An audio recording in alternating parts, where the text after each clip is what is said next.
Spanish വമ്പന്മാരായ ബാഴ്സലോണയുടെയും Spain national ടീമിൻ്റെയും ഇതിഹാസ താരങ്ങളിൽ ഒരാളായ ജെറാർഡ് പീക്കെയോട് കഴിഞ്ഞ ദിവസം നടന്ന ഒരു ഇൻ്റർവ്യൂവർ ചോദിച്ചു, സ്പെയിൻ നാഷണൽ ടീമിൻ്റെ ചരിത്രത്തിലെ ഏറ്റവും മികച്ച ടീം എന്ന് പറയുന്നത് 2010 ടീമല്ലേ?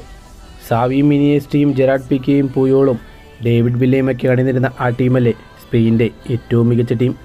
ആ ടീമിനെയല്ലേ അർജൻറ്റീന അന്ന് 4-1 പരാജയപ്പെടുത്തിയത് എന്ന് അദ്ദേഹത്തോട് ചോദിച്ചു.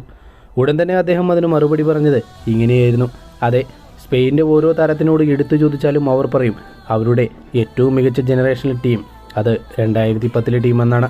പക്ഷേ ആ ടീമിനെയാണ് ഇതിഹാസ താരം ലയണൽ മെസ്സി അണിനിരുന്ന അർജൻറ്റീന ടീം ഞങ്ങളെ 4-1 തോൽപ്പിച്ചത്. ആ മത്സരത്തെക്കുറിച്ച് എനിക്ക് നല്ല ഓർമ്മയുണ്ട്.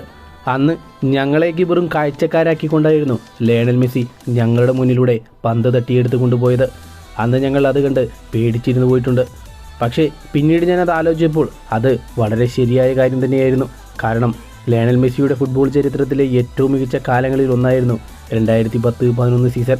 ആ സീസണിൽ ആര് വിചാരിച്ചാലും ലയണൽ മെസ്സിയെ തടയാൻ സാധിക്കുമായിരുന്നില്ല.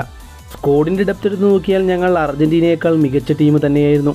പക്ഷേ ലയണൽ മെസ്സി എന്ന താരം അവരുടെ കൂടെ ഉണ്ടായതുകൊണ്ട് മാത്രമാണ് ഞങ്ങൾക്കന്ന് തോൽവി നേരിടേണ്ടി വന്നത്.